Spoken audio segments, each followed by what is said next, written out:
Welcome to the Listen to Us Rant About Movies podcast. Let's start the show. Here are your hosts, Wes Ford and Zach Harris. I'm Wes Ford. And I'm Zach Harris. We rant about movies and drink while we do it. We're back. Another episode. Yeah. We wanted to squeeze another one in there just before I become Papa Wes. Yep, it's as Zach likes soon. to call me. Yeah. 1 week from now, I will be having a child. It's really crazy. It's wild, man. Papa Wes. New Wes era.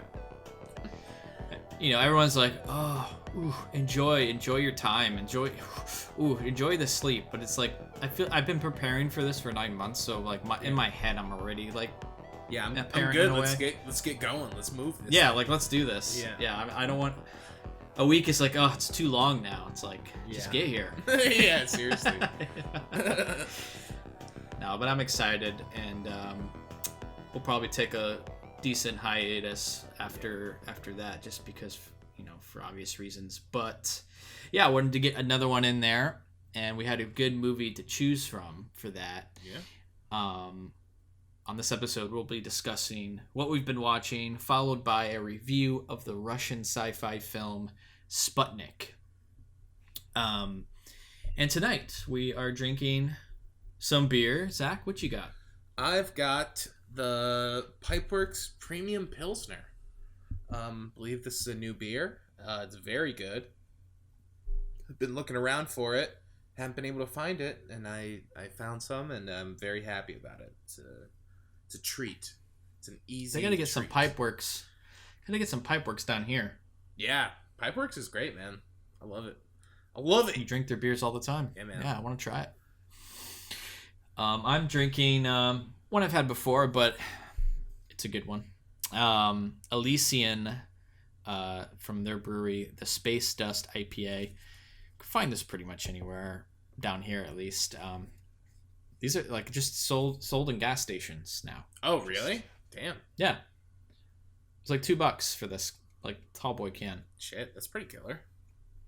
Yeah, it's 8.5%. Oh, daddy. 8.2. Oh, okay. But still. Yeah, that's pretty. You don't need to juice an 8.2. That's a high percentage right there. What's mine? Yeah. Mine's probably That's lighter. good price though, and it's just like it's available. Great okay. price, man. Good time we live in. Well, let's not get into that. Yeah, not a good time, but not a good time, but you know. Glad you can appreciate the small things, you know. Some little things, yeah. I can't find my percentage. Oh, 4.9. Okay, pretty standard. Yeah, standard Pilsner. Yeah. Cheers. Cheers, bud. To the baby. To a hopeful good birth and healthy baby. Oh yeah. You know. Absolutely. That's all I care about. Yeah, that's a good beer. Fan? That's good beer. I like it a lot. Yeah, I really like mine good. Too. I stocked up. I bought a bunch of it because I found it. I was like, I'm just stocking up on these bad boys.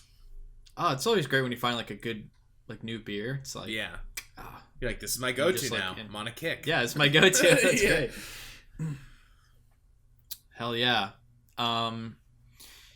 Another thing I wanted to bring up, I text this to you, but I just want to talk about it on the podcast, is I got tickets for Tenet.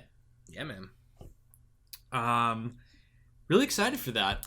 I don't think we probably won't be able to review it. Maybe down the line we'll at least talk about it maybe. But that was another thing I wanted to squeeze in before the baby is I got to see that in theaters, man. Yeah. Have to. Yeah, man. And IMAX. Yeah, you going in the Max? It's not true IMAX. It's a Limax? Wow, dude. It's a Limax. It's basically like Cinemark's XD. Yeah. That's what the Limaxes are.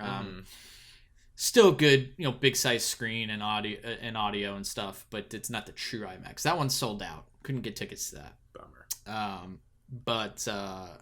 Yeah, there's a Limax closer to me. Go in there and should still be sufficient. I'm excited. Hell yeah. I'm really excited for it. Yeah.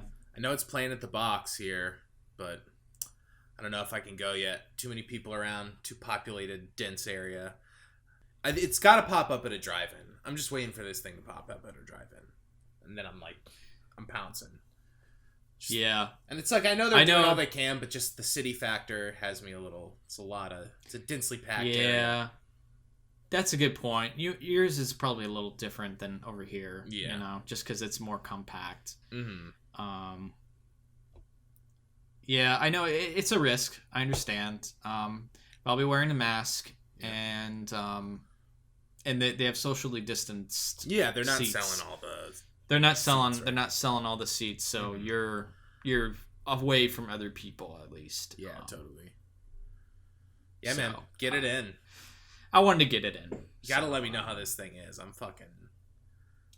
really pumped. I want to know how it is. Did you see the clip of Tom Cruise went and saw it? No. Did you see really this? Funny. It's online. You should check. It's really funny. It's just him being wow. Did he like it? Yeah, it's a clip I think he posted on Twitter or something, and it's just a clip of him like driving up to the theater with his mask on. Mm-hmm. He gets out. He walks up to the theater. It's a packed theater, which is weird, but he has a mask on. He sits down, and then you see the opening titles, and it cuts, and then like basically dissolves away to the very end of the movie. And he's like, you see his face watching the movie too, and he gets up and clapping. And he's like, I loved it. So amazing. Yeah, that's all it is. It's like, okay, Tom Cruise endorses Tenet. Endorses Tenet. Yeah, really crazy. And then they released that new trailer, and it tells you nothing about the plot, which is a good thing, right? Yeah, I have no idea. Like, I still have no idea what the fuck it's about. Yeah. No idea. Yeah, and I've been staying away from trailers, but now that you say it's vague, maybe I'll watch it. I don't know what it's about still, so yeah. I just am like, watching. I don't know when I'm seeing this thing. I can't get myself too riled up. You know what I mean? If I had the date where I was like, I'm going, like, I'm gonna get too riled up. I'm gonna want to see it too bad if I watch all the shit and like start reading about it. Well, that's kind of what got me to buy the tickets. Yeah, totally. And I heard there's like an early access. I was like, oh my god! And they're mostly sold out over here, so I was able to get some okay seats. Nice. For the theater I was at. So, yeah, I'll let you know how it is. Yeah. I'll text you. Gotta let me know. Shoot me that text, baby. Yeah. And the wife will be going with me, 9 months pregnant. We're going to bring our hospital bags just in case. Maybe the loud audio will induce something. Hopefully not. She's like, I think it's happening now. And you're like, okay, I'll call you an Uber. I'll be there right when it's over. Yeah. Like, literally just give me like 2.5 more hours. Honestly, like the second those credits come up, I'm there. Like, for sure. But you're good. You got like a few hours. Just get in the Uber. I'll be there for sure. Yeah. No, definitely not. Obviously. Obviously, yeah. Anyway, before we get into what we've been watching... This podcast is brought to you by Audible. Get a free audiobook download and 30-day free trial at www.audibletrial.com/LTURAM. Choose from 180,000 titles from your iPhone, Android, Kindle, or MP3 player. Now back to you, Wes. I love having him around. He's been a great addition. Really great. Nice guy. Just a big fan. Good to have you here, Ronnie. Yeah, so the Batman trailer, that's another thing to talk about. Yeah. How you feeling about What'd you think? I'll answer first. I'm digging it. I've been excited for this movie, and because it's what I've always wanted from a Batman movie, which is it's a detective story. That's what Batman is. He's the world's greatest detective. Let's see a detective story. Yeah. So that's what it seems to be setting up. I think Robert Pattinson is a great Bruce Wayne and Batman, and I like the director a lot, Matt Reeves. He's great. Yeah. So I do have some high hopes. There's some things I don't like. I feel like they might be squeezing in certain things. Too many villains. Seems like too many way villains too in many. my opinion. I was like, how many fucking villains are in this thing? Like, that's the downfall for a lot of Batman movies, right? Yeah. Is like just throwing in too many villains. Yeah. Keep one villain. Pick one. That's all you need. And also, the Riddler. pick one Great that one. like there's a bunch of them. Pick one that hasn't been done 1,000 times. Like, is there another Joker in this movie? Either No, there's no Joker. There's none. Okay.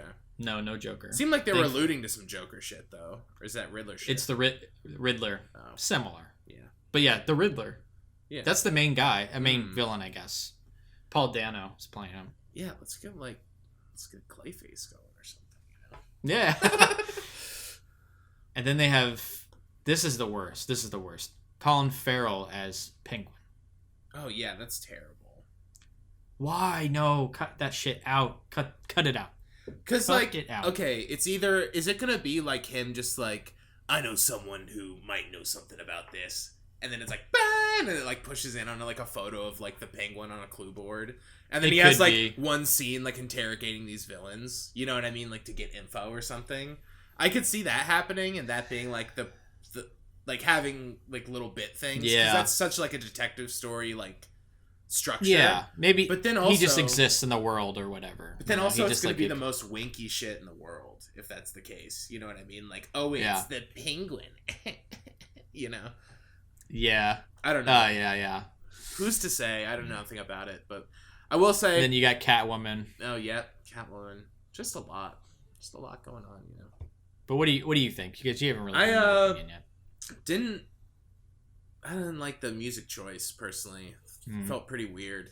It seems like not. I agree. Just like make like a cool score. Like, why does it have to be this like Nirvana thing? I don't know. Yeah, that that's like lame. The trend with movie trailers lately. Like they got to do like a new spin on like a classic song or something. Yeah, that's annoying. Cause like I just hope that shit isn't like in it. You know what I mean? But not that it's to be fair, song, but to be fair, I don't think the score is even really made because only 25% of the movie has been shot. So that's a good point. Yeah, they said it was only 25% has been shot. So they probably don't even have a score yet. Yeah, or nothing like worth showing. That makes sense. Yeah, but yeah, it was a weird vibe for me. I wasn't like fuck this movie, I'm out. But it just was like, I don't know. Don't know how I feel about it. We'll see. I gotta see more. Daddy's gotta see more. One thing I will point out that I really thought was awesome was the black makeup around Robert Pattinson's eyes. So it's like you never see that. Like Batman takes the mask off and there's just no makeup anymore. Yeah, it's like clearly you had fucking eyeshadow on. Yeah, for sure. You know, like so I liked that look. It made him look more like he's crazy. You know, Batman is kind of crazy, so yeah. I don't know. No, I enjoyed it's a that. nice touch for sure. And it's not an origin story. It's year 2. So it's he's been Batman for like a year at this point. Yeah, which is good. Who needs another fucking origin story? Oh, don't need it. If they don't show it though me. in a flashback, ooh baby, don't show it all. You got to show the flashback of the bats coming out of the cave when he's a kid, right? Absolutely. Should we make a bet if that's going to be in the movie or not? If there's either going to be pearls falling or bats in a cave? I would probably tend towards probably showing up somewhere. Because I'm not betting against that. I definitely think one of those will be in there. I just didn't know. You know, could be a fun bet. Yeah. Let's say it now. I mean, I guess we're both for it, right? Yeah. Let's just say it right now. Yeah, we both think that there's going to be either pearls or, you know, him falling into the Bat Cave and discovering the Bat Cave when he's a kid. It's got to be something. Because that's such a studio note. It's like, how are we supposed to know how he became Batman? You got to remind them why he likes bats. Yeah, come on. Jeez.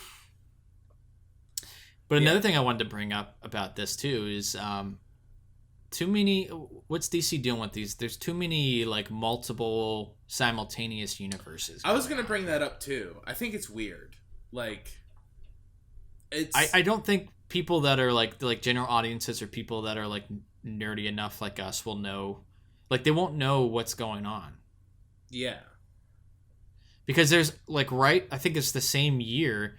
There's another the Flash movie's coming out, which has Ben Affleck as Batman in it, and Michael Keaton as Batman. As Alfred? No, as Michael as an older Batman. Wow, weird. Because Flash Michael movies. Keaton. Yeah, Michael. I thought Keaton. you said Michael Caine for some reason. I got. No. Yeah, Michael. Yeah. What the fuck? Because the Flash, it's gonna be the movie Flash is gonna be around the Flash paradox story, which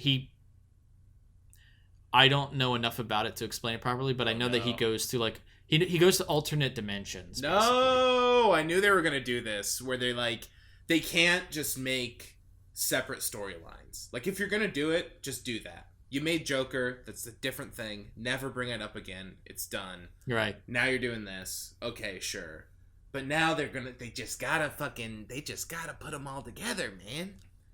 They just have to that's do what it. I'm kind of saying. Yeah. It's like, but it's still its own universe. Like the Flash movie is still part of like the Justice League DC extended universe. Yeah. So like the Ben Affleck, Henry Cavill universe. The Flash is part of that. But then you have the Batman movie, which is its own thing. Yeah. And then you also have like the Birds of Prey, Harley Quinn. That also is part of the same DCEU. But then apparently there's like another Harley Quinn thing coming out. I think it's a video game. But it's a different universe. Like it's like they had this event which was the DC fan event or something. And there were all these trailers that were released and they were like for all different universes. And then you have the TV universe too, the Flash. Yeah, and Gotham, all that and there's shit. Like those are all connected, right? But they're entirely separate because isn't Ben Affleck Batman in Suicide Squad? Yeah. Yeah, so then that's means the same universe. That because it's weird because then it's all the same except for this. And it's like these like two little bits and it's just like why then there's the TV universe. Yeah. Which is weird. Just all fucked up. But the TV universe recently tied in the Superman Returns movie. Of course they did. So that's that universe. Did they bring back all Kevin over the Spacey? place. Nick Cage, actually. Yeah, really funny.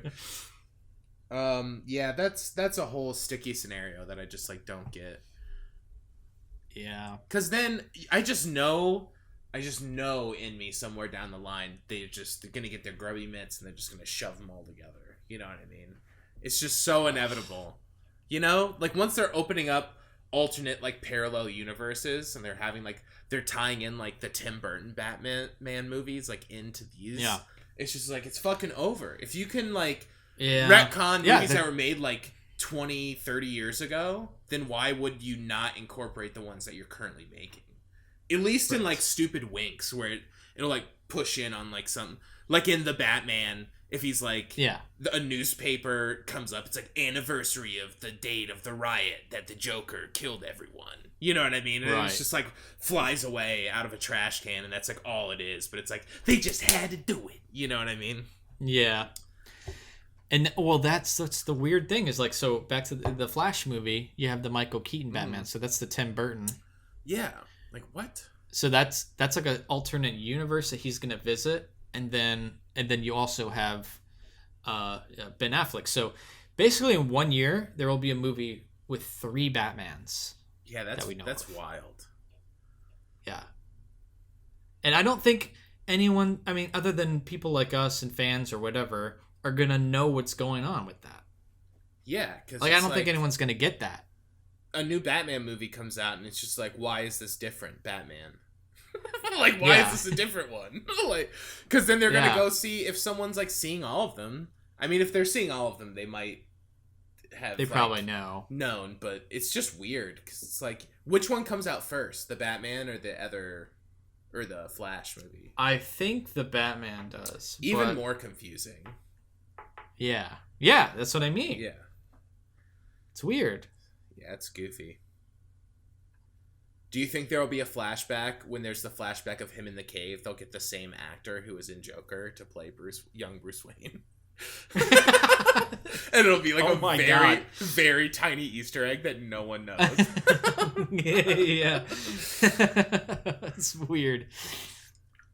Yeah, I don't know. It's feel like it's something that DC has always done, even beyond movies. Like their animations, their comics, they've always been just like really messy. Mm-hmm.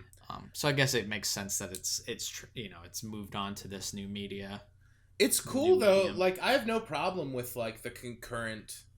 Like it's you're oversaturating it a bit. If you're gonna make like 3 concurrent Batman movie that are all completely different, it's like all right, maybe it's a little much, but yeah, like I think the idea of like making it more like comics, like adapting more to how they do in comics, where like people do runs of like different like versions.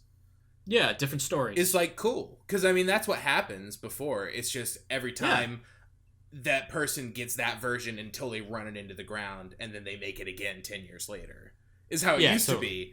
But now they it's retcon it and then but now it's like, oh, you're actually like attempting to make like an outlier thing that's different is cool, but it's just like don't fucking mix it all in then though, because that's destroying the whole point of like the intention of what you're doing is trying to make something that isn't what you saw before because it's like a new version. But how is it a new vision if it's just gonna like be like a brown soup at the end from all the colors that you mix in? You know what I mean? Yeah. And I don't necessarily want them to hold my hand either. Yeah. You know, like I don't want them to, be like, okay, this is what happened and then this is what.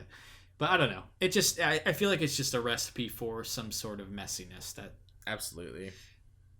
It's going to cause confusion and yeah, I don't know. I guess we'll see how it plays out. Who's to say? I mean, the movie looks cool. Like I wasn't crazy about like the like editing of the trailer, but like some of the footage is like cool. And if it's more of like a detective thing, then like that's definitely a lot more appealing. That's what I've always wanted. Mm-hmm. I love Batman as a character. He's probably my favorite like comic book superhero. Yeah. And so that's something I've always wanted to see. And yeah, give me that. Yeah. An established Batman that has just like a simple story. I hope it's just not like world altering either or anything. Yeah. Simple story, just Gotham, this little part of the city where he's trying to solve this crime. And that's what it seems to be doing with the Riddler. Totally. Riddler's causing some mayhem. He solves the crime. Mm-hmm. We'll see. So anyway, hopefully that pans out. Again, they've only shot 25% of the movie, so shut down due to the virus. Yeah. Damn. What are you gonna do? When's it supposed to come out? I think June 2021. Okay, so we got a bit. We're chilling. You got a bit. Yeah, we got a bit. All right. Well, let's move on. Let's talk about what we have been watching. Zach, you got something? Well, I think the biggest thing I've watched is I've watched the first 4 of the Gamera series.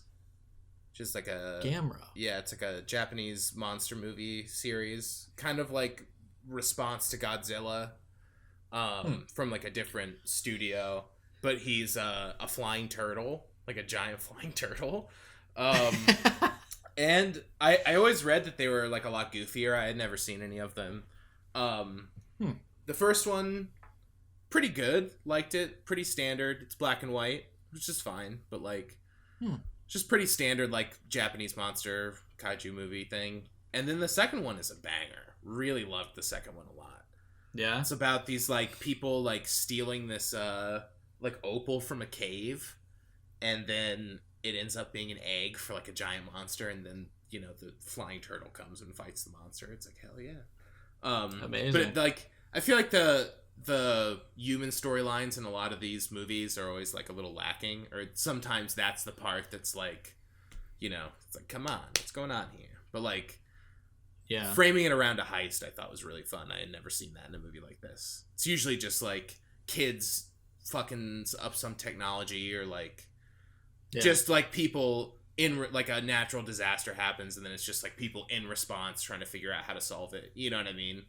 But it was interesting having like a heist and like a Double Cross be like the platform that starts this whole like monster movie. And then Nice. third one, pretty good also. Fourth one, big stinker. And then I was reading about it, and it seems like that was kind of the decline of the series. But I got 8 more to watch, so we'll see. You know. Dang. 8 more? Yeah. I think God. there's 12 total that started mid 60s. So first one is like 66, 5 or 6, I think. And then they made, I think, 7 of those. And then there was one in every year. And then there was one in the 80s. And then no more for till like the mid 90s. And then made a trilogy. And then there was one in the late 2000s. So it seemed like a thing that they would like reboot to like varying success after the kind of like initial like Showa era boom happened of like all the Godzilla movies of that era and stuff that kind of like stopped around the 80s. But yeah, so I've definitely been watching a lot of that stuff, watching a lot of Godzilla and Ultraman. So it's right nestled in the the vibe I'm hitting right now. Nice. Cool. They're a lot of fun. I would definitely recommend the second one a lot. I think it was Gamera versus Barugon. I don't know how to pronounce. Can't remember the name. How are you watching it? I got the Blu-ray. The Arrow Video just put out a big box of all of them. Collection. Yeah. Nice. Very tasty collection. Very nice. Arrow, man. Killing it, dude. Good stuff. They're in the UHD game now. You know that? Ooh, no. Got the first one the other day. Flash Gordon. UHD. No, dude. Dude, so good. Watch that as well. Did it look great? That transfer? Ooh, baby. So nice. It looked good? It looked very good. Yeah, it was a great rewatch. Oh my god. I want to watch that one for sure. Yeah, I'm going to have to pick that one up. Yeah, you probably should, dude. You probably should. It's very nice. It's a very nice edition. It's got like a nice hardback box and a poster and like a booklet. It's very nice. Oh man, very tempting. Yeah. I'm going to look into this. I'll shoot you that link. How about that? You know? Yeah, please do. Yeah. But they're also putting out Pitch Black, which is kind of funny, on 4K. So Never seen Pitch Black. I remember it being whatever. I don't think I'm going to pick that one up. Yeah. But it's just interesting that they're starting. It's more of the boutique labels. Kino's getting in on it. You know? Please. Criterion. Because come on. What's the deal, Crit? Everyone else is leaving the game. Yeah. So they're just like, fuck it. People still want them. Let's buy up those properties that no one wants to put out, you know? And I would much rather have the Arrow Flash Gordon than the like Universal, totally like standard 4K Flash Gordon. You know. You know what? I feel like just honestly, movie aside, I just want to support them. You know, like they're great. Keep releasing UHD stuff, please. I know, right? Vinegar Syndrome's been doing it too, so they're jumping on. I think there's another company that started, Massacre Video or something. They announced one. But so it's like it's balancing out because it didn't. Did you see Disney announce that they're not putting any more like major releases? Yeah. I was just gonna say that. Aside though, what the fuck? They noted though, aside from Marvel or Star Wars, so it's like those will still come out. So it's like okay. All right. Well, those are like the only ones I care about. Exactly. Okay. I read this whole article and I was bummed, and at the end, and it's like all their properties except for all the ones you care about. Well, it's like okay, cool. Yeah, but it does mean good. I didn't see that part. It does mean though no back catalog of Disney or Fox. Right. So that's the big bummer. Yeah, that is a bummer. Mm-hmm. But maybe I mean they're Disney, so probably not. But maybe they'll just toss those rights out. You know, license them out, baby. They're not going to. No, definitely not. They'll just put it on Disney Plus. They're gonna hoard that shit forever. But yeah, Criterion, what's the deal? Criterion needs to go UHD. They need to do it. They announced that really Irishman Blu-ray. Ooh. Yes. It's very tasty. What? No UHD. Perfect one to start. Perfect one to start. Why didn't you do... I thought Roma was the perfect one to start. Come on. Yeah, dude. Shit's 8K, dude. Why am I watching this on Blu-ray? Come on. I want to buy it, but I can't. I can watch it on Netflix at 4K. Yeah, come on. I'm not gonna. Yeah. Yeah, that's the thing. It's tough. Irishman, I would buy that in a second if it was in 4K. Come on. Yeah, me too. I would too. Yeah. Come on. Scorsese Criterion, get out of here. I know. So good. Just make it the standard, guys. What the fuck are you doing? Anyway. All right. Well, anyway. Sorry, that was a long tangent. No, it's good. So TV show I've been watching. I started watching Lovecraft Country. Nice. There's 2 episodes so far. Have you watched this? I have not yet. No. How is it? Yeah. I think it started. I think the episode 1 was pretty interesting. I'm still holding out, but I guess the knowledge that I want to portray to everyone who hasn't started is, and they haven't even really said this until you kind of get the sense now after 2 episodes. It's going to be an anthology series. Okay. So I think you should take that into consideration when you go into it. That's what I thought it was initially, and then I was like, "Oh, I guess it's I not didn't." that. I didn't. So when it got to the 2nd episode, I was like, "What's going on?" There is a continuous story, but each episode is like its own encompassing, like plot within. kind of thing. There's a through line, but there's Anyway, I think that it's pretty interesting. I'm not like fully sold on it yet. I think there is some problems with it.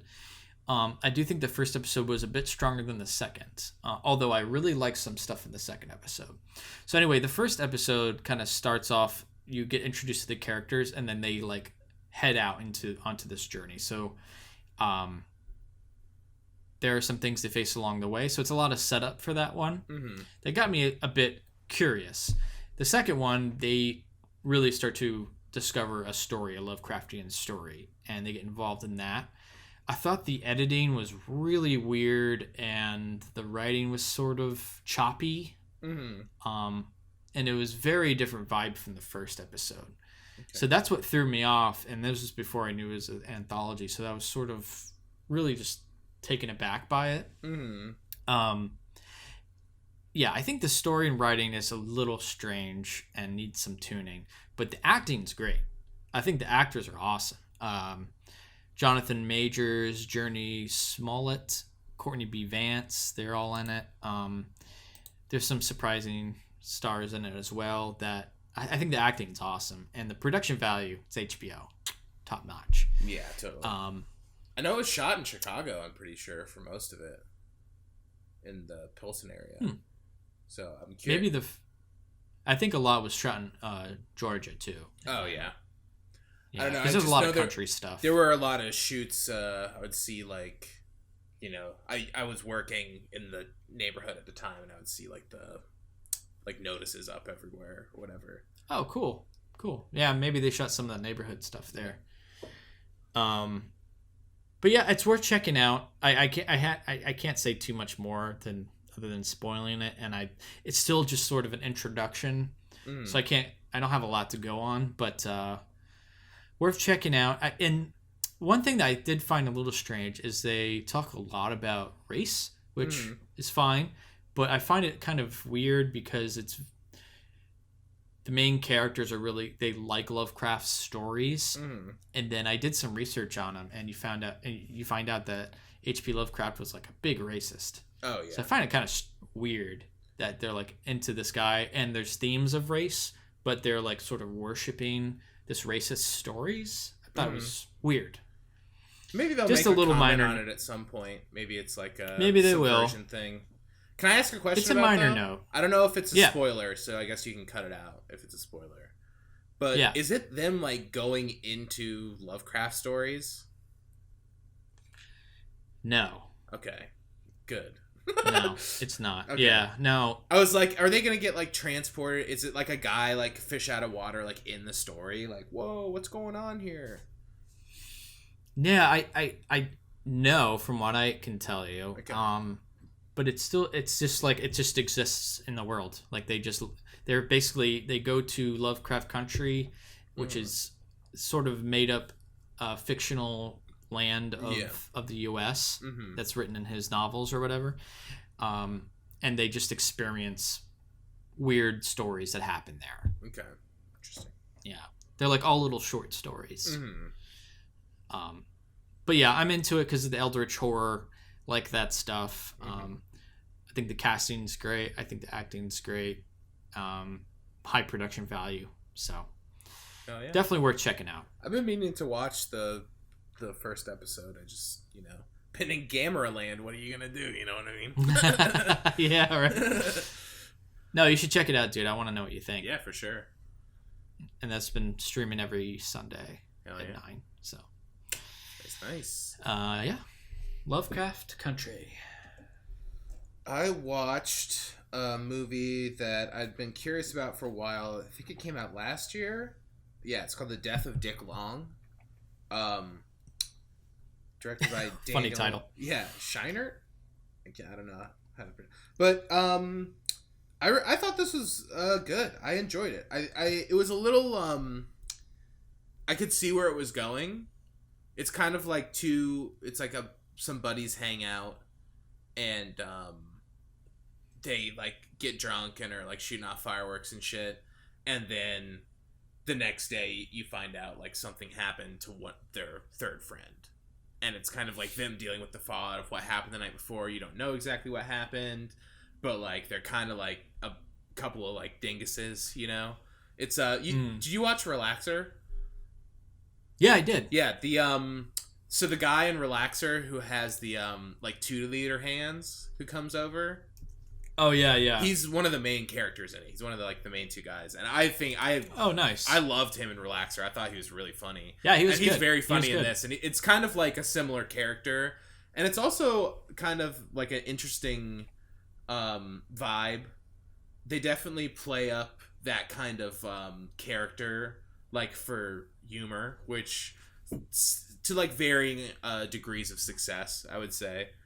But yeah, I'd say even though I knew where it was going, I still really enjoyed it. I wouldn't say it was like incredible or like you gotta check it out, but right. I definitely appreciated it, and it's pretty bold, and it's I liked its sensibilities.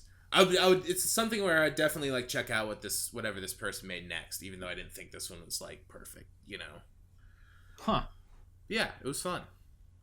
Okay. I mean, I guess it wasn't fun. It's pretty weird, but like I don't know. You'll have to watch it. I don't want to spoil anything because there's definitely some like it's like somewhat of like a mystery with like two idiots at the helm. What's it called again? The Death of Dick Long. Oh yeah. Yeah, I saw you logged that. Yeah. On Letterboxd. I was like, that's a funny title. Totally. It's pretty stressful because it's them like covering up stuff, and it was funny because it was like a comedy, you know, but we were like looking for something to watch, and she's like, I just want to watch something funny. I was like, this seems funny, but I think it also might be really stressful, and it definitely was. So, yeah, it was good though. So take that. And... Yeah, I thought it was a pretty solid like indie. I enjoyed it. Nice, cool. Same director as the Relaxer, or just just that same actor. Okay, interesting. Yeah. I don't know if the director's done anything else. Anyway, sorry. I watched the new movie called Tesla. Oh yeah, the new one with Ethan Hawke and Eve Hewson, directed by Michael Almereyda. I really want you to watch this movie because I want to know what you think. Yeah. But I will start off by saying I am what you could probably consider a Tesla nerd. I have, it's off camera for you to see, but I have a portrait of Tesla hanging on my wall. I love him, and I've read books on him. I'm a big fan. So anything involved with him, yeah, you watch. I'm like instantly soaked into. Yeah. Like I watched Current War, which I'm not going to talk about right now. But so Tesla just came out, 2020 movie.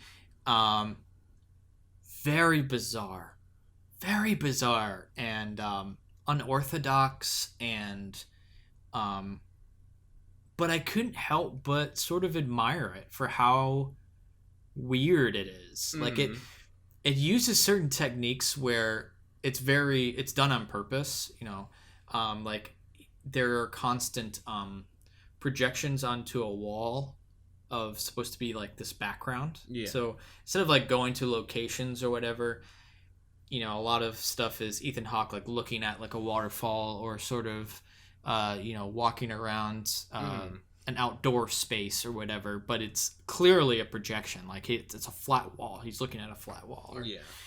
And it's very obvious. And they play off that a lot. And it's a really interesting choice to do that. And it's not to the point where it's like trying to hide it. Like you can tell there's parts where you see like part of their shadow like on the wall.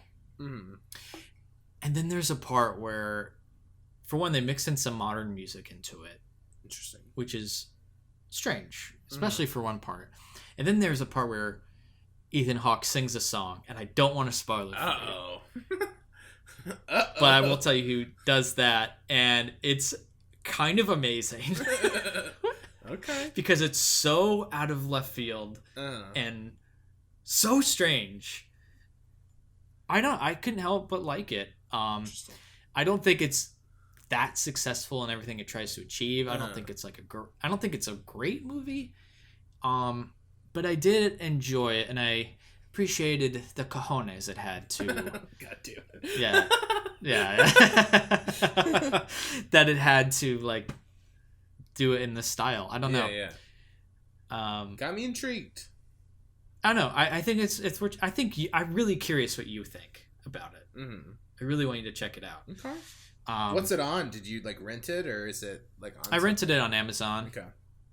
Yeah, it's on Amazon. Nice. Check it out, dude. And Ethan Hawke, I think he did a decent job. I think it's not great casting for Tesla himself, but it was fine. I can't like quite see it, but like okay. Yeah. He's a good actor. Like I just can't. He's a good actor. It's not the greatest casting for that character. Do you have someone in mind who you think would be better? Like a good cast? Just curious. I'm not like trying to be like who will name someone better than, but just like as a Tesla boy. I think it was really actually great casting with hold on, I gotta look it up. With the Current War, which came out. Which was another Tesla Edison movie, which you should check out, but it was. Yeah, I've heard. Not worth like going out of your way. But fucking Nicholas Hoult. Oh, okay. Nicholas Hoult, great casting for Tesla. I think he has the look and sort of the strangeness and the foreignness about him.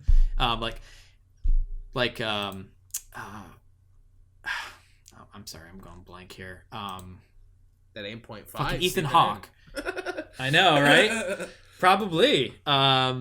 Ethan Hawke didn't have he went in and out of his accent. Yeah. And it was not the best. Yeah. And he was a bit too old for the character. Supposed to be younger. Yeah. Anyway, check it out. It has a really, really unique spin on it. Something that I've always kind of wanted to make a Tesla movie. Between you and me and whoever's listening to this podcast. But yeah, it's not how I would portray it at all. But I think it was a really interesting take on it. I don't know. Nice. I think that alone, it's worth checking out. Yeah. So at least it's unique, you know? Yeah, totally. And I like some of the style of some of the stuff. I couldn't help but admire it.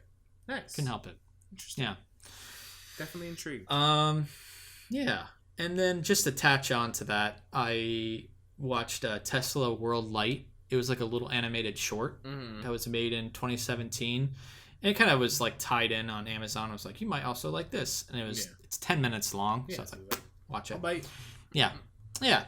It was a little animated short that I recommend more to you than the Tesla movie. Okay. You should watch this short. Hell yeah. Really cool. Love a short. It's all animated.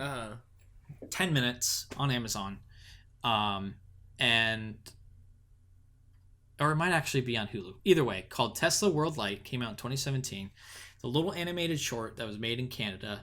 Nice. And it has this guy, like this really weird guy playing Tesla with like this strange, overly done haircut that just like doesn't match the real one, but it's like overly characterized. Yeah. And it's based on real life events of near the end of his life when he started to go a little bit crazy, and he fell in love with a pigeon and sort of had these weird visions. Yeah. So it's kind of revolves around that, and it's sort of like in his mind, and just it's really cool animation, really cool photography. It was done like all in black and white. So it's really cool. I think you would really like it. Definitely gonna check it out. Yeah. So, and it was, like I said, it was free on Prime or something. So nice. 10 minutes. Hell yeah. Check it out. Yeah. So Tesla 2020, Tesla World Light 2017. If you like Nikola Tesla, check it out. Got some good Tesla content rolling now. It sounds like. Yeah. Mm-hmm. And then I did mention the current war, which was about Edison versus Tesla. If you like Tesla, check it out. If you like Edison, check it out. Kind of follows that rivalry, but there was a lot of reshoots that bogged it down. Yeah, it seemed like a classically interrupted movie, you know. Which sucks. It had a great cast. Mm-hmm. Really, really huge cast and big money, but just not really successful. I wouldn't say worth wasting your time on unless you're really interested in the subject. Did you watch, aren't there 2 cuts of that? Did you watch like the real long cut? Isn't that the one that just came out? Yeah, I watched the director's cut. Nice, yeah. Because I know, didn't it get like briefly released in like a really truncated form, or like showed at a festival or something, and then they like reworked I think it came to theaters last year, but it was only in the theaters for like a month or 2 months. It was like really short. Yeah. I missed the window. Mm-hmm. And there were like very sporadic times. So I had actually missed that. I was looking for that. And then the director's cut got released online, and I watched that. Mm-hmm. And for me, it was worth watching because I love that subject. But it was for anyone else, if you not like going to transcend the interest of the like. No, it's a very forgettable movie. Mm-hmm. I'm never gonna see it again. Yeah, I feel you. Yeah. Bummer. But what's his face was in it, and he did great. Fucking our boy Michael Shannon. Oh hell yeah, our boy Michael Shannon. He Mike plays George Westinghouse, who's a major character in it. Oh yeah, and he was awesome. But love Mike. Saying it like I know him. Ooh, love Mike's work, dude. Love Mike. Yeah, just while we're on the subject too, I mean, look at this cast. Benedict Cumberbatch, he was Edison, which I thought was a weird Edison cast, personally. Good actor, but Tom Holland, Catherine Watterson, Michael Shannon, Nicholas Hoult. Yeah. Anyway. Pretty good. Yeah. And in the Tesla movie, last thing I'll say, Eva Hewson, I don't know if you recognize that name, but that's the girl from our show. God, I have the worst memory right now. Eve Hewson. Huh? We love this show. What? I'm looking it up. The Nick. Oh, the Nick. The girl from the Nick. Oh, hell yeah. Like the main. So that girl from the Nick. Oh, she's in it. She's like basically the main character in the Tesla movie. Hell yeah! All right, she's awesome. Oh, and it kind of breaks the fourth wall. That's another thing about that was really interesting, is it plays around the fourth wall. Yeah, this movie sounds like fucking nuts. It's very bizarre. There's a point where Eve Hewson like opens up a MacBook laptop. Oh no, I don't know. I'm like I'm just like weird. I just have to see this fucking thing now. You know? It's like, weird, dude. It's weird. Very weird. So anyway. Watch Tesla, yeah, the new one, and then watch that short. Okay. Hell yeah. You really should watch this. All right, moving on. Too long on the Tesla subject. You're fine. I haven't watched a ton of movies. I guess I watched, I'm definitely late to the party on this one, but I watched season 1 of Pen 15. You watched the show? Pen 15? Yeah. No. It's great. It's like 2... women, probably like late 20s, wrote this show about middle school, and then they play themselves, like their characters in middle school, like a version of themselves, but then everyone else is played by like actual like 12-year-olds. So it's like a bunch of 12-year-olds interacting with like 20s, 30s, like people in like braces, You know, and they're like, That's "Oh hilarious. my god, he is so hot!" Just like staring at children. It's just like it's very very funny. I That's like the Wet Hot American Summer. yeah, Netflix show. Kind of like taps into that weird thing. But honestly, it's the writing's so good. It definitely will like have jokes kind of like inspired by that. You know what I mean? But their performances and the writing is just so good that like it's not even a joke at times. You know, it's just like really good. I really They loved like the take show. it seriously. Yeah, it was really good. I liked it a lot. What's it on? It's on Hulu. Okay. Cool. It had multiple people recommend it to me, and I was like, I gotta check that out. And then I just never did. And I'm glad I did because it's very good. I really liked it a lot. Nice. Definitely some like nostalgia things, you know, can like get kind of annoying when it's just like, oh look, this is in the 80s. Oh, look at all these 80s things we have, or like, oh, this is, you know what I mean? But yeah, somehow does it in a really like authentic way that still makes stuff like that funny, but isn't so I don't know, like, look at that, look at this. It just feels very natural. Yeah, I just thought it was a great show. We slammed the whole season really fast. I really liked it a lot. And I think there's a new season coming out in a couple weeks, so I timed it cool. well. But I would definitely Is it a comedy? Yeah, it's like a half-hour comedy show. Very, right, very awkward, very cringe. Really like it. It's might be something that Emily and I can watch. Yeah, she would probably like it. I watched it with Cass. She loved it, and she kept. What's it called? Pin 15. Pen 15. She kept being just like, oh my god, this is so triggering right now. Like all the like awkward like moments. Oh god, it's very good. It's definitely hard to watch at times, but it's middle great. School is so cringy. So cringy, dude. It's the worst time in anyone's life. There were times where I was literally just like going, oh my god, and I would just like get up and leave. I'm like, I can't even like watch this right now. It's so cringy and stressful. Like, but it's super funny. You know what I mean? It's a really good show. That's cool. Mm-hmm. Nice. I'm gonna check it out. Yeah. Cool. I watched An American Pickle. Oh, nice. I have not. Did you watch this? No, I haven't watched it yet. Yeah, it's good. You should watch it. That's what I've heard. I've heard it's like pretty fun. Yeah, it's fun. Yeah, I thought it was pretty interesting. Like they taking this concept that is really sort of something that could be applied to a short film and making it like a longer full length feature. I thought it was. I really liked that Seth Rogen did something different. Yeah. You know, he plays himself and also a different character. You know, you finally get to see him play like a different character, which is you know, he always plays himself. So that alone was just kind of worth watching. And it takes just like this really ludicrous idea and just takes it seriously.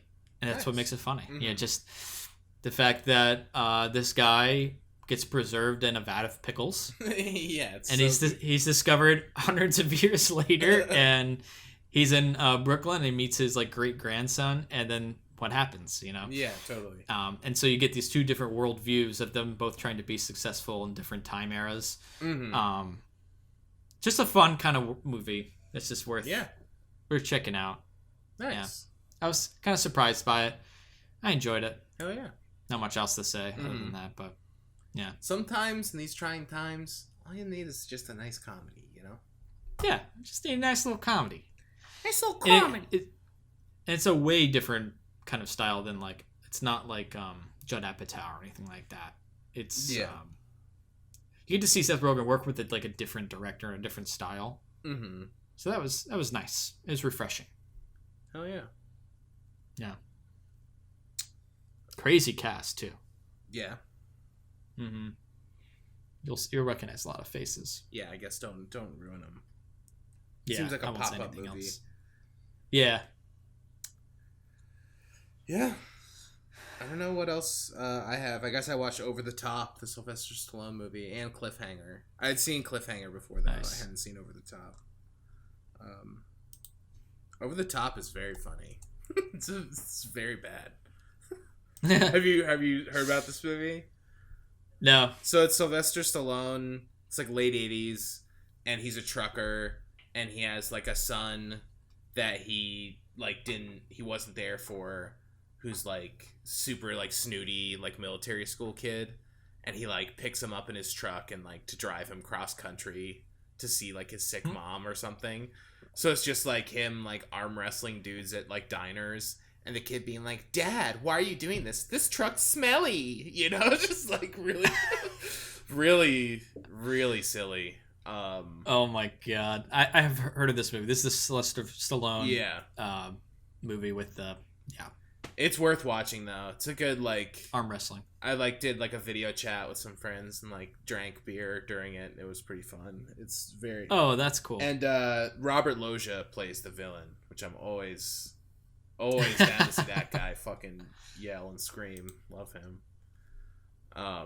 What's it called again? Over the Top. It's a great movie for saying the title of the movie in the movie.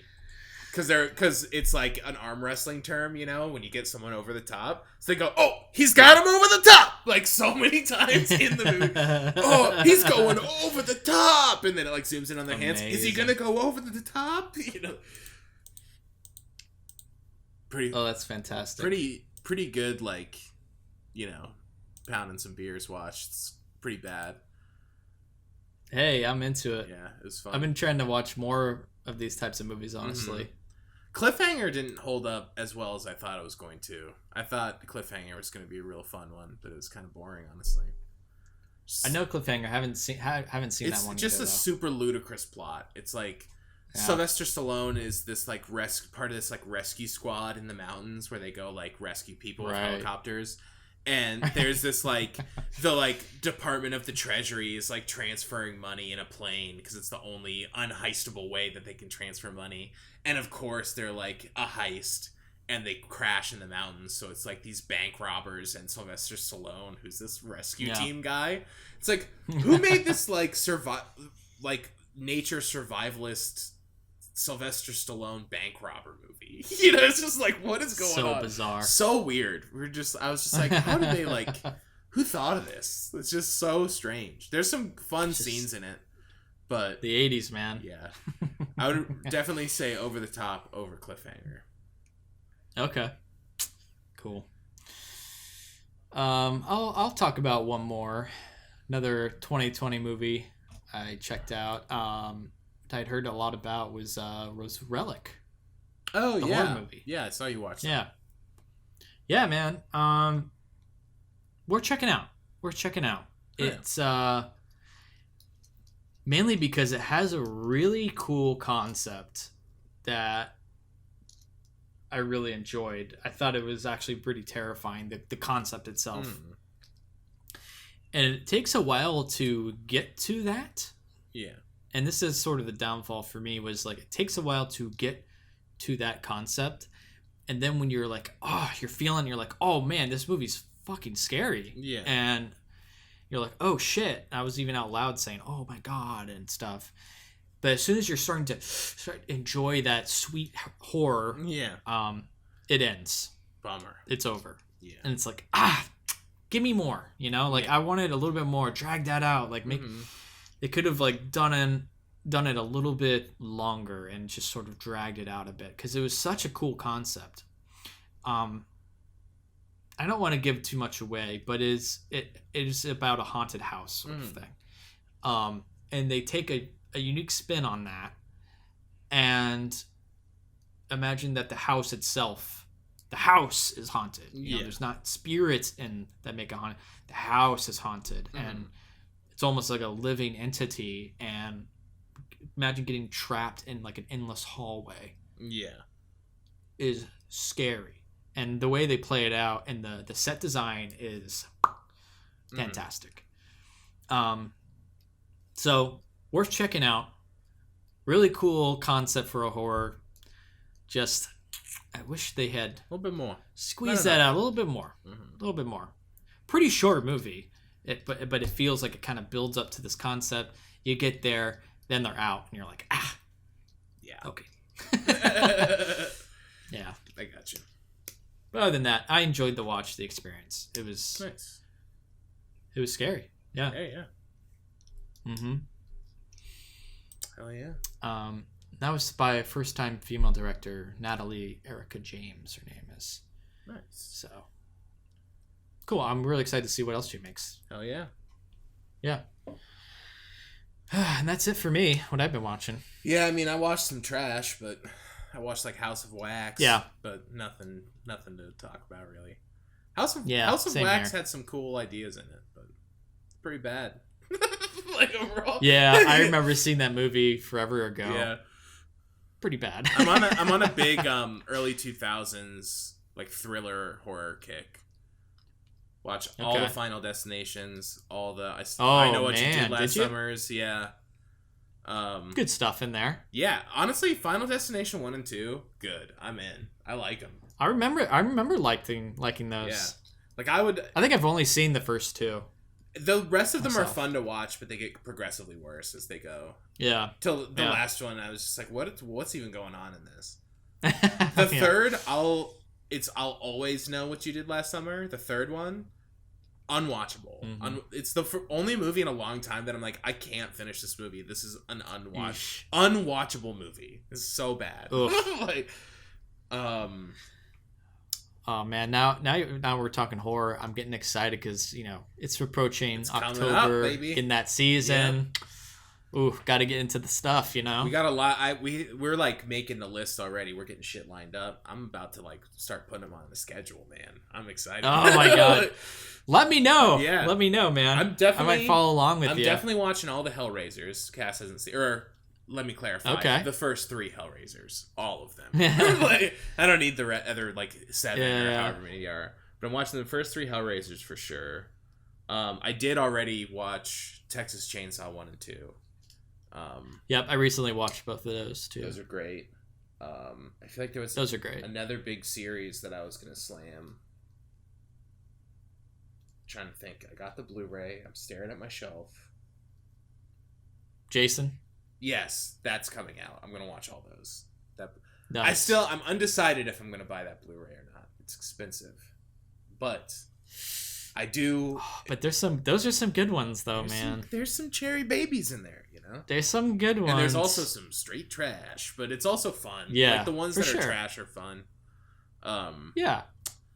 So yeah, plan on watching all those too. And then I always watch Halloween on Halloween. Gotta watch Halloween. Have to. I'll probably now I'm thinking about I want to rewatch the newest one. Definitely before Halloween Kills comes out. Yep. Dude, that's coming out this year. It's not, right? I think it got pushed till next year. No. I saw they released some statement like a couple weeks ago or something saying that they were going to push it. But I honestly though, I'm just crossing my fingers that they just like surprise drop that shit on Halloween. Just surprise drop it. Charge $20. I'll pay it. Come on. Come on. It's like I would pay for like me and my girlfriend to go see it at a theater. It costs like $50 if you get a snack. Come on. Yeah, I paid $20 to rent it. Did you watch the teaser for the new one? Yes. Yeah. That was cool. I'm excited. Daddy wants. Bring it on. Please. DGG. Back at it again. And there's going to be another one. Yep. Yeah, I'm excited for that. Love it. I really hope that they change their mind and release it on Halloween in a surprise drop. Even though it's not going to happen. But come on. Yeah. You got to. All right, we're going to be getting into our non-spoiler review of the new 2020 Russian sci-fi film Sputnik, starting right now.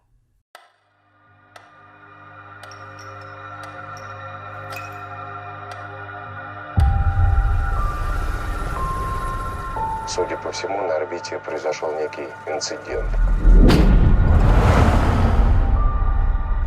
От меня-то что требуется?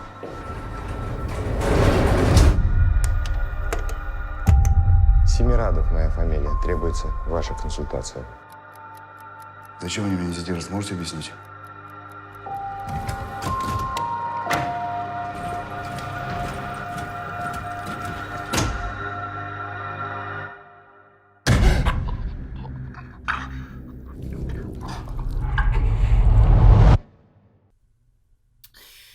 So a description from IMDb says the lone survivor of an enigmatic spaceship incident hasn't returned back home alone. Hiding inside his body is a dangerous creature. Russian film. I won't even try to pronounce the director or stars. And this is, we both watched this. What, you watched this on Prime? I watched this on Prime.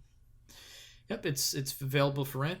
2020 film, drama, horror, sci-fi film. What'd you think, Zach? Wasn't super into it, I would say. Had me for a bit, but I guess I just wanted something else out of it, which is maybe unfair because I hadn't seen or read anything about it. I was like aware of it, but I hadn't like watched the trailer or anything. But I was definitely expecting a different movie, and I don't necessarily dislike where it went, but some of the plot points I wasn't quite into. I think like tonally at times there were like cool like scenes or set pieces, but for the most part it kind of felt like a bit, not necessarily mashup-y, but like a lot of ideas, like singular ideas from other things kind of like put together that maybe weren't as great as like the ideas in those separate things, if that makes sense. Interesting.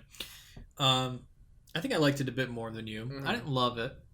I enjoyed it. I thought that there was I thought it took sort of the alien trope, and I also didn't watch the trailer or anything either, by the way. I expected a movie in space. I absolutely did, because all the stills were like of the crashed like thing with like a bloody astronaut. Space. I was like, oh, it's like a space survival movie, and then it was like, oh, it's absolutely not at all. All right. Yeah, totally. And that's not a spoiler for anyone listening. You find that out in the first 10 minutes of the movie. No, I feel like it took that kind of alien trope, which we've seen many times, and did a unique spin on it, which I'll talk more about in spoilers, because for obvious reasons I don't want to give that away. But I thought it started off pretty strong. Same. And it had like a bit of like a vibe that was like an American film with the score. Kind of had the Hans Zimmer score. Yeah. I thought some of the shots, the cinematography was pretty strong. And I was with it until probably 2/3 of the way through. Yeah. And I was like, it gets a bit messy. I think the main character she sort of has this change of heart that I didn't feel was... It's the worst part of the movie for me.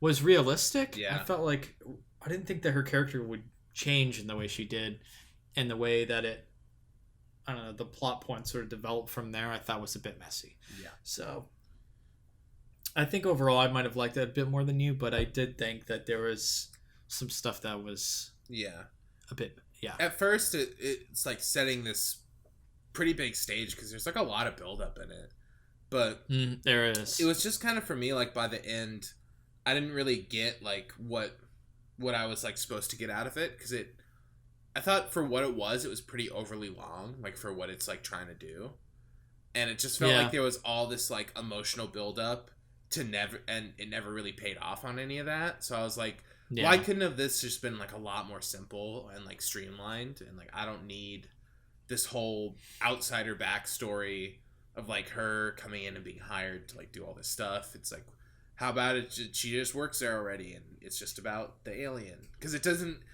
really go farther than that. I mean, it tries to a little bit, but it's a spoiler, so we'll get into that later.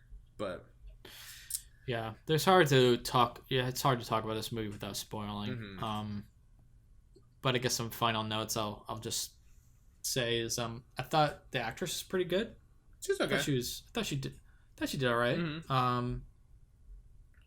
Trying to just think of some stuff. Cinematography was good. I thought the score was, it was like Hans Zimmer-y. I thought it was decent enough. It looked high budget for a Russian like a foreign film, not like a Russian film. Yeah, definitely. I was very surprised. Like the CG at times was pretty good. They did stretch their luck on one shot of a helicopter flying through the rain. I was like, why'd you guys have to cut to that? Yeah, that was pretty rough. Yeah. Other than that, it was pretty like strong. The with creature the stuff visuals. looked really good. Mm-hmm. And for a while at least was like framed interestingly. Like they only showed you it through like the certain filters or like, you know. Yeah. But then at some point that kind of just gets thrown out, and it's like, well, there you go. Yeah. Yeah. I mean, I think it's in the trailer. You see the creature. Oh, really? Which I'm glad I didn't watch the trailer. Yeah, because I was pretty surprised at how early they revealed the creature in it. I was like, oh, Yeah. okay. Yeah. But I kind of liked seeing it. I thought it was cool. Oh, yeah. This is a random technical question, but were your subtitles just like insanely fast? No. Maybe I'm just like a slow reader. Was I like? I don't know. We kept having to. I was like, I gotta scoot back, and I would have to like skip back a bunch. Really? Probably like 20 times during the movie, just because there would be like scenes of dialogue where like it was literally like subtitle off, and it would be like 3 lines of text. It's like dun, and then like the second they would. I didn't have that. And the second they would stop talking, it would just the subtitle would turn off. Like, and then there'd be silence for like 5 seconds. It's like, why can't you leave that like paragraph up? You know, I would have to pause it and skip back, so that was a little frustrating. Yeah, that'll have an effect on you. Yeah. No, mine was more spread out. It was more like 1 line or 2 lines max. It was Yeah. never like a paragraph or anything. I guess a paragraph just is like, stretching it, but like 3 or 4 lines that are on for like less than 1 second is just like, I can't read that fast. You know, like, come on, guys. That's really weird. Yeah. I literally didn't have that. What problem. are you watching I on? didn't. Prime Stick? I watched Do you have Watch it. I did Smart the TV? Prime Video. Did the Prime Video app on my TV. Okay, interesting.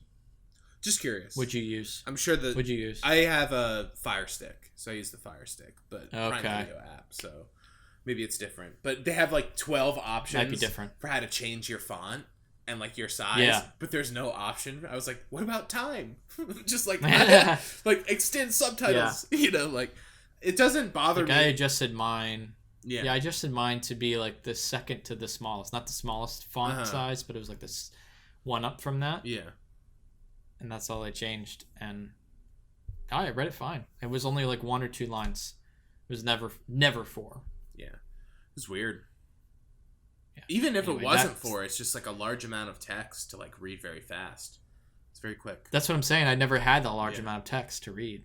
That's stupid. Yeah, it's dumb. Yeah, so I was frustrated with that, but I guess it depends on what platform you watch it on. that's why I was curious. But yeah, it was I don't know. Like, I think the beginning showed a lot of promise, and the fact that like it was clearly like a very slick movie. Mm-hmm. But by the end, I just was kind of out at a certain point. I was like, I was like, we'll see how this wraps it up, and then eventually I was like, I don't think this is gonna wrap it up. You know what I mean? Like, I just kind of don't Bummer. like not vibing.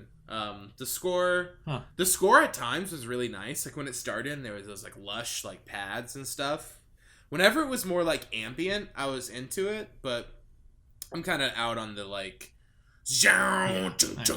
especially when they're just like like the scene where she's like walking in the like research facility is like so crazy. Yeah. It's like,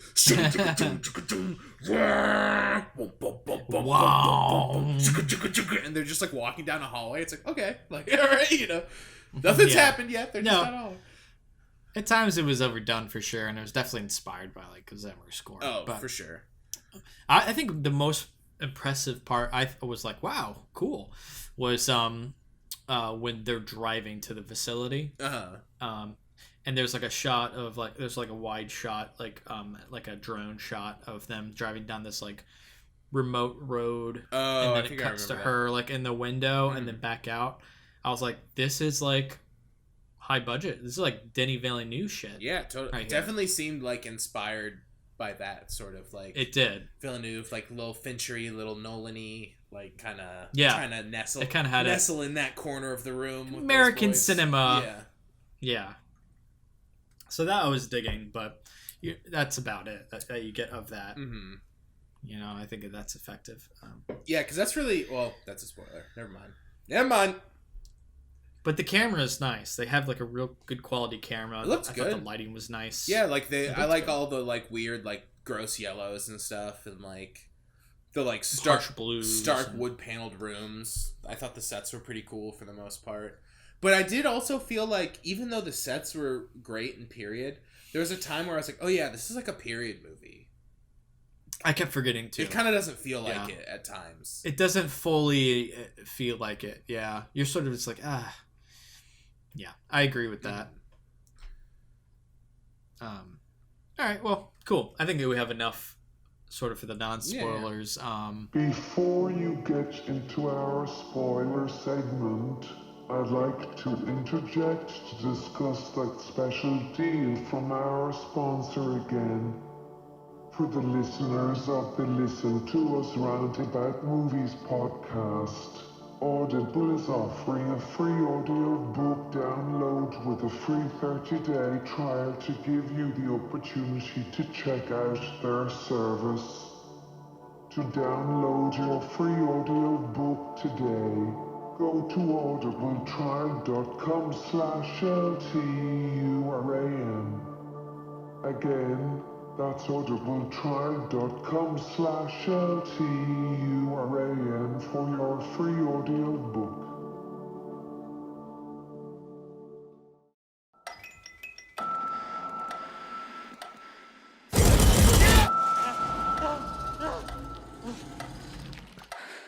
Надо было мне сразу вам все рассказать.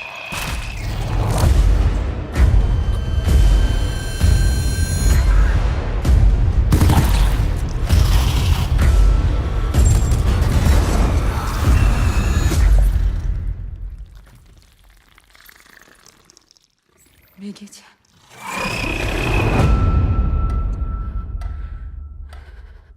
All right, now we're in spoilers. We can talk a little bit more openly about this stuff. The thing I wanted to talk about earlier was, sorry, my cat's like going crazy at my feet. Is I like the idea of the two, like the alien, quote unquote, parasite or whatever, and the human, like becoming one entity. Yeah, totally. The I thought concept that was of really the alien cool. was great. I was in. Of the alien just like chilling in his stomach and he pukes it out every night. It's just awesome. Yeah, totally. I thought that was fucking cool. And then eventually him being like, yeah, I like see everything. It's like, oh shit. Yeah, and like, he remembers it all. Yeah, It's like, totally. oh my god. Mhm. Yeah. And he takes on the personality of, they become one entity. I thought that was pretty cool. Yeah, totally. I really liked that. I like that too. Whole aspect of it.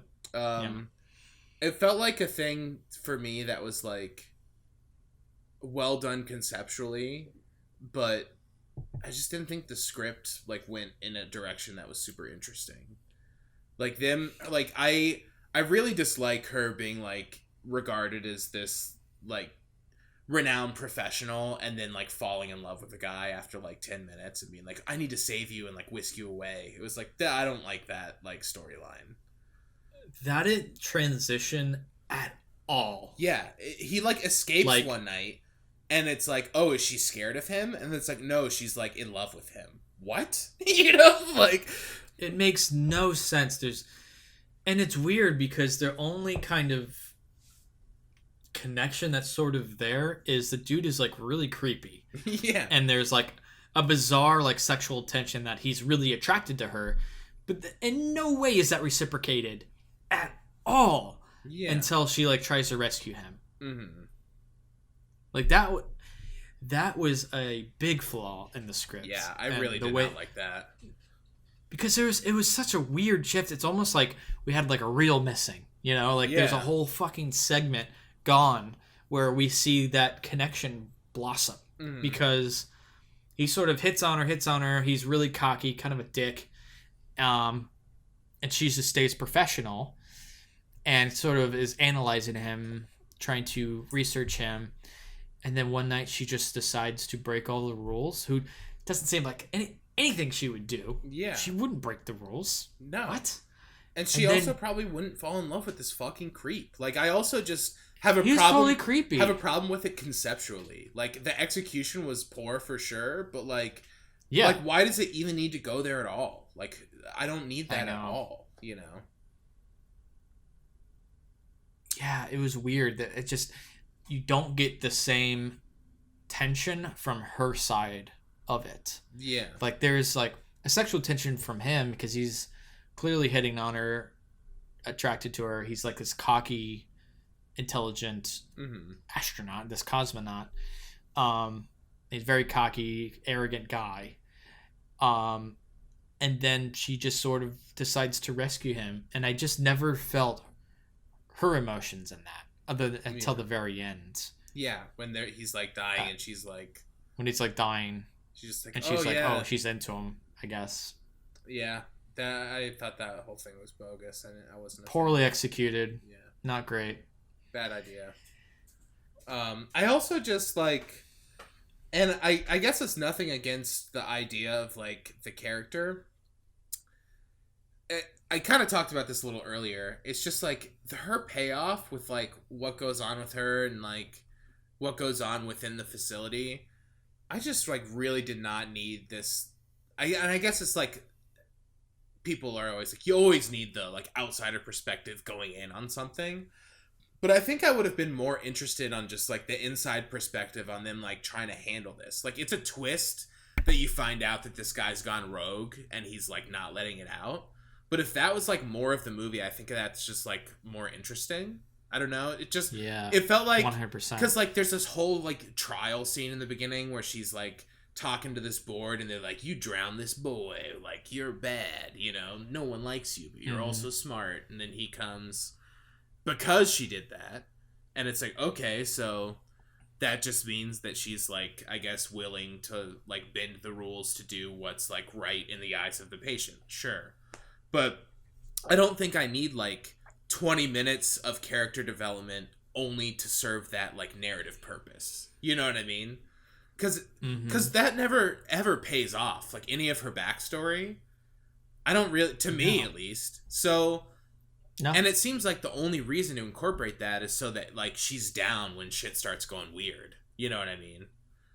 But I think also if she was just like worked there and they were just all in on it from the beginning, I think it would just be more interesting and streamlined. Like, I don't... Does that make sense? I guess it's like a different... It's kind of just different conceptually, but I just found it... It does. I didn't mind the bringing her in aspect. I just thought... Because that's sort of what sets up, like, the whole, like, I'm going to approach this differently than this guy who's been there. Yeah. That I didn't mind. I just don't... It just gets sort of muddy when it like gets to the point of her intentions and her like I just don't, it just doesn't sell me on the fact that she would like try and rescue this guy. It completely undercuts her character. And I was baffled by the lack of I guess your excuse could be like, oh, it's the 80s, they don't know better. But the whole like the lack of like scientific examination of trying to keep themselves distanced from like, what if there's fucking airborne, like what if she's like open the door the first time she goes to see it and he's like, are you sure? Okay. Like what? Like and like the fact that he's like, they get like this close to each other's faces, they're like right in front of each other. Like, what if that thing pops out and like goes in your mouth? Like, her lack of like scientific analysis bothered me. Yeah, because she's supposed to be some kind of expert. That, you just never see that. It's just it's like kind of baffling, like seeing that applied, like. Why is she not taking more precaution? And anyone taking more precaution? Like, this dude has a fucking alien life form in his body. Yeah, it's insane. Why are like when it's not nighttime? Okay, we can just talk to him like normal. Like, he can be in this room, and him also going into the room is like, okay, that's just a setup for him to escape. Okay, why? Yeah, it's just the whole escape thing. I think once he like approached her and like got out of his room or whatever, I was kind of like, I don't know. Like there's these like little things in the movie that they do, like earlier in the movie when she like provokes him and then it's like, oh, well, I did that because, like, this chemical balance, if we test him, will show us this, and then we'll know how much control the alien has. It's like, okay, that's, like, a cool thing. Sweet. Yeah. And then they're like, okay, check it off the list. She's an expert. Boom. Never bring it up again. You know what I mean? It's like, okay, we saw her work once, and then... Because I was like, oh, is this going to be a thing where it's, like, a series of, like, conversations between them? And I was like, oh, that could be cool. Then it's like, oh, it's not. Yeah. But it just kind of seemed like they, like, checked things off. And it was like, okay, we got, like, the duty of showing that she's, like, real smart out of the way. You know? But then, like, at the end... Like, he does all this shit with the TV, and I was like, oh, is he, like, building something cool in the TV? Like, that's gonna be sick. And then he just takes a magnet out and, like, rubs it on a camera once. And it's just like, what? You know, like, it's just kind of lame. He's a genius. Yeah. And it was like they were trying to mark that off, but it's just, like, was total, like, false climax of, like, a concept. Like, because they plant the TV in the beginning... And he conveniently sees that video the second that he puts an antenna up. So I was like, oh, is this some, like, intentional thing? Because I felt like I kept reading into it more. Like, I was like, what's really going on here? And it's like, oh, just nothing. You know what I mean? Like, there's really nothing else going on. I think I really would have loved the movie if it had... I think it should have intensified maybe the sexual tension, but never satisfy that. Never approach that. I think maybe show her being starting to get attracted to him, and he has this sort of otherworldly mysteriousness to him, but it's the alien, you know, it's the alien that's sort of controlling him and being this mysterious figure, and then seeing plot points of maybe him this whole time he's been conniving this plan to escape, and him just escaping without her help, I think would have been way more effective. Yeah, because the idea of, like, her being seduced by him by, like, an alien force subconsciously is interesting, because then she'd be like, wait, why am I, like, I don't, like, what? This is stupid. Why do I feel this way, you know? And then you're actually playing on that and making it interesting. But but the way it is, it's just like, oh, yeah, she just, like, loves this fucking weirdo who has, like, a xenomorph in his belly. For no reason. Yeah. Oh, that fucking huge creep who, like, has an alien that he pukes. You saw his, like, jaw unhinge.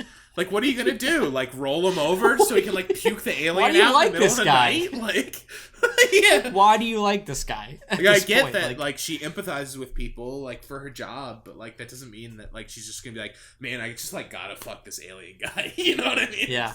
It's like, bogus. I'm gonna, like, risk my life for this stranger. Yeah. I don't know. Stupid.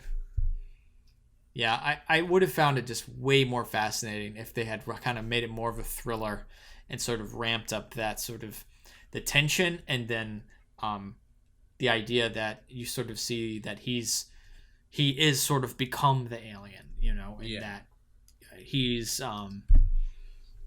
like he's been conniving this whole time, and that he's planning this whole escape, and don't fully see it, and making him more intelligent in that sense, like more mysterious. Because I don't really would be way more effective. I don't really get, like, what it's trying to do, because it's not super horror, like, scary, and it's not like a mystery, because they just, like, tell you everything within the first, like, 20 minutes. It's just like sci-fi. But yeah, it's just like a sci-fi drama. But, like, what's the drama? That she was an orphan too, and she, like, adopts. Didn't even get into all that stuff. Oh yeah, that's weird. I was not a fan of that. That whole thing is strange. Because I was just what was that? It's just like, okay, why are we cutting to this, like, very, like, outrageous version of this orphanage with, like, a nun? She's like, you're a rambunctious child. Like, sit alone in this hallway. Yeah, the whole, like, the cutting back and forth. And then they're trying. Clearly, you find out that the intention was you think it's the guy. Yeah. But then you find out it was actually her. Yeah. Because the kid's like, I'm not a girl. Yeah. Whatever. And I mean, I noticed the second that the real son comes out. Yeah. It's like, ugh. I don't know. I was it's like, very eye-rolly to me. Because I noticed this fucking weird shot of the shoes in the beginning. When she's unpacking, there's, like, a dolly move in on her, like, running shoes. And I was like, what the fuck was that? That was weird. And then the second they show the shoes are in that box, I was like, oh my god, are you kidding me? Like, of course. You know? This is like, I don't know. I was annoyed by that. You think it's this little boy who's this? You think it's the son of the cosmonaut who's in the orphanage or whatever, which they keep talking about setting up, and you find out, oh, she's been an orphan, so that's actually her as a girl, and then she goes and rescues the kid. It just kind of felt like a rip of like the twist in Arrival. It was just like trying to do the same thing, like recontextualizing flashbacks with a twist. And it's like definitely inspired by Arrival. Yeah, you can tell. And you could tell just like watching the movie at any time before that it was. So then to kind of like yank one of like the major tricks from the sci-fi movie that you're clearly into is just kind of like, that's a little, I don't know. Like, I don't need any of that. Yeah. Because I didn't need these flashbacks at all. I don't, like another thing. Okay, there's a guy puking out an alien. Why am I watching an orphan? You know, like, what does this have to do with anything? Because they talk about it like twice, but it's just supposed to be some like emotional conclusion for this character, but like, okay, it's not effective because she's just also an orphan. Like, we really don't know anything else about her aside from she's like professional. No, you know, she's really good professional. That's an orphan, and also I guess she takes runs at 2:30 a.m. She wakes up at 2:30 a.m., which is she loves taking runs because she was like. I thought that was very weird too. Sorry if I'm ranting now, but no. Just in the beginning, she's like, "It's okay, I wake up early," and then just her like taking a run, and I was like, "Okay, if you're whisked away to like a secret government base, maybe I would skip the morning run." Just a thought, but also like he's like, "Oh, good, you're here," because I saw her and I was like, "Oh, it must." He says, "Oh, good, you're awake." You're awake, and I was like, because when I saw her, I'm like, "Okay, it's early morning. She's having a run," and then. He takes her to this facility, and then he's like, it's been coming out between 2:40 and 3:10 every night. It's like, she's running at 2:30? Like, that shouldn't be my thought when I'm watching the movie. You know what I mean? I shouldn't be like, I don't know, like, a lot of the things like that, just like, it felt like weren't... Well, to be fair, she was, like, she couldn't sleep at night, so I think that's why she, like, went on a run. I don't know if she was doing that every night. It was, like, 2:30. It's just, I don't know. It's weird. Also, she's a maniac for getting up at 2:30 and running. I just thought it was kind of goofy. And then there's like the scene, like why you're running around a secret compound that like you're literally escorted creepily to your room, but like you can just like get up and like run around and like look at everything. Then there's like the guy that like holds your hand and is like, "Duh, I'm a scary guy." That was weird. Yeah. What was even stranger was when she goes on a run with the cosmonaut. Yeah, and he just turns around right away. All they do is like they run like 20 feet. Yeah.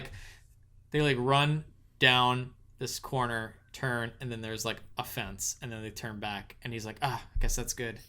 And that's to have a private conversation. Right. Yeah. Very weird. For one, why is he out? Why is he allowed out? Yeah. Well, she said... Why was he allowed out? She just said she got special permission or whatever. It's like, I got special permission. It's like, okay, like, why though? Like, and why is he in this room? And then let's get to the part where he, like, I guess... Are we supposed to believe he's, like, this ultra-attractive man? Because he seduces the lady at the desk and gets her to come in and gives her, like, the sleeping pill or whatever. So she falls asleep. That was just, like... Oh, that's bad writing. Yeah. That's bad writing. Especially because it's like he gives her a sleeping pill and she's not like... she's like cuddled on his shoulder. Like, She's cuddled on his shoulder. They like make an attempt. Fuck out of here. Like, if he's really... If they're not trying to play up that angle, he could just... Because he is like, I don't know, I'm bored. Like, you can play that in a way that's different.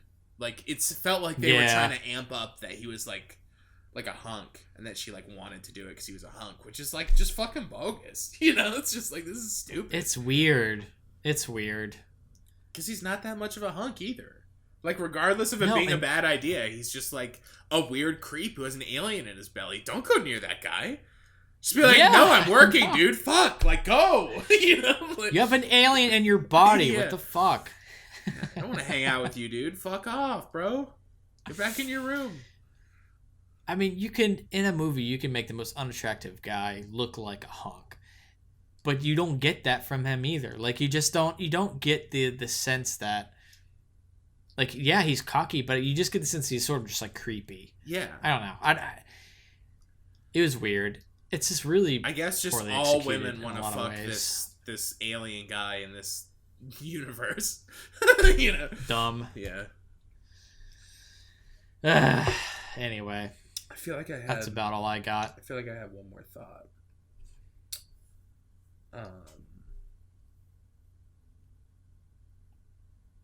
Yeah. What are you gonna do? I can't remember. What are you gonna do? That's it for our review. Zach, what are you gonna give it? I don't know. I guess like 2.5. Maybe 2. I don't know. It's hard.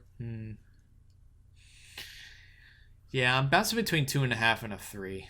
Yeah, I feel like it was a 3 after I watched it. Now, I was like, well, the beginning was fun, and then the more I thought about it, I was we've like, talked about it. I don't know. I don't think it was talked very fun. about it. I'm going 2. Fuck it. All right, I'll go 2.5. I'll go 2.5. There's a light 3 because I think of the way it was shot and the production value. Yeah. I always give a little credit to that. I just can't help it. But yeah, now that we've talked about it, the plot's really messy. Yeah, and it just didn't feel distinct in any way. It felt like very mashup-y, like in a sense of like story elements, like taking different elements from other successful sci-fi movies, but also like in its style. Like the lighting was great and the sets are great, but like the shots are just kind of basic. Like they look good because they're well composed and lit well, but it just didn't have like... It's a good camera. Yeah, it looks great. Great camera. But it just didn't really have any like personality because it was kind of like a watered down version of like 3 directors that do. You know what I mean? Yeah. And like even down to like the cut to the title at the end, like very Christopher Nolan-y. You know what I mean? Very, like, very much. It just felt... definitely inspired by Chris Nolan. It just, and Denis Villeneuve. Definitely. Yeah. It just felt maybe a little like leaning on those a little too much. It didn't have its like own vibe. You know what I mean? That's fair. Yeah. Well, if you I don't know, I will say though, this is the thing I wanted to follow up on was I still like the concept of the alien merging and becoming one entity. I thought that was a unique spin that I appreciated. Yeah. And I thought was really cool. So we haven't really seen that was cool in this context before. No. That was like there was treading into a new avenue with that a little bit, you know. It was nice. I think probably the closest thing to that is E.T., you know, when they share emotions and that's awesome. But this was a literal thing. Yeah, but there was like a literal thing that like was in his body and was like adapting to the planet. It makes sense that they would sort of have like a weird bond. Totally. Like that. It's cool. Yeah. So I was in on it. That's my favorite part of the whole movie is that concept. But yeah, other than that, you can't base a whole movie on just one idea. It's felt a little stretched out. It was too long. Yeah, and then it just hits that weird point where it just comes out of nowhere, and she's just like, "I'm gonna rescue you." It's yeah, what? There was nothing setting this up. Yeah, there's nothing you have said to set this up. What is happening? Yeah. Anyway. Yeah, so I rest with my 2.5. I remember what I was gonna say. I'm sorry that we rated it, called it quits, and now we're ranting again. But no, yeah, it really has absolutely nothing to do with Sputnik either. It's a sticking point, but yeah, what the fuck? It has nothing to do with Sputnik. Like, why is it called Sputnik? Just a little. I was just like, what? That was weird. I don't know. Bad title. Yeah, bad title. All right, well, that's going to do it for this episode. As always, you can find other episodes of this podcast on Apple Podcasts, Google Podcasts, Spotify, Stitcher, and YouTube. Follow us on Facebook and Twitter, and if you enjoy the show, please consider leaving a review on iTunes, because every rating brings more listeners. You can email us at listentousrantaboutmovies@gmail.com. You too can be a producer and or supporter of this podcast by visiting our Patreon page and becoming a monthly patron for as little as $1. Visit www.patreon.com/LTURAM podcast. Thanks, Ronnie. Zach, good talk. Yeah. As always. Till next time, bud.